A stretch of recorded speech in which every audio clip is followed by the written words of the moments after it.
Këshilli i Lartë i Prokurorisë KLP ka nisur procedurat për verifikimin e kandidatëve që kanë shprehur interes për postin e prokurorit të përgjithshëm pas përfundimit të afatit për dorëzimin e kandidaturave. Sipas procedurave ligjore, KLP do të shërtojë dokumentacionin dhe do të verifikojë nëse kandidatët plotësojnë të gjitha kriteret për të vijuar garën. Në garë zyrtarisht janë 6 kandidat: kryeprokurori i Elbasanit Kreshnika Jazi, Fatjona Memçaj, prokurore në Eurojust në mandatin e dytë, Arta Marku, ish prokurore e përgjithshme e përkohshme, Ylli Pjetërnika, prokuroria e Tiranës Rovena Bozo dhe prokurori i Spakut Adnan Xholi. Adnan Xholi është kandidati i parë që ka shprehur interes për garën për prokuror të përgjithshëm. Prokurori i SPAK ka kandiduar edhe më parë 2 herë për drejtues të SPAK dhe ka mbajtur postin e shefit të seksionit kundër krimit organizuar në prokurorinë e posaçme, ndërsa Rovena Zoto ishte zyrtarisht kandidatja e dytë në garë për postin e prokurorit të përgjithshëm. Zoto ushtron detyrën si prokurore pranë prokurorisë së Tiranës. Ajo është emëruar prokurore në vitin 2010, pasi përfundoi shkollën e magjistraturës. Gjatë karrierës së saj, Zoto ka ushtruar detyrën në prokurorinë e Lushnjës, Pjerit dhe e Tiranës.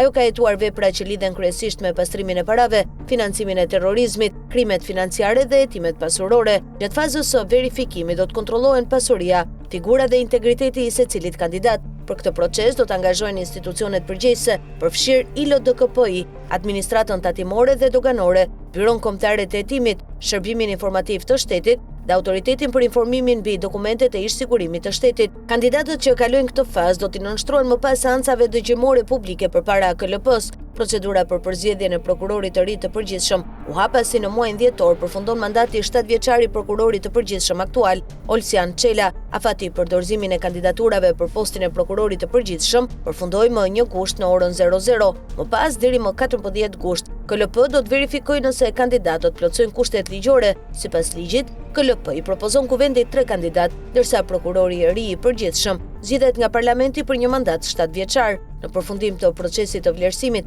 KLP do t'i propozojë kuvendit kandidatin që do drejtojë organin e akuzës për mandatin e ardhshëm.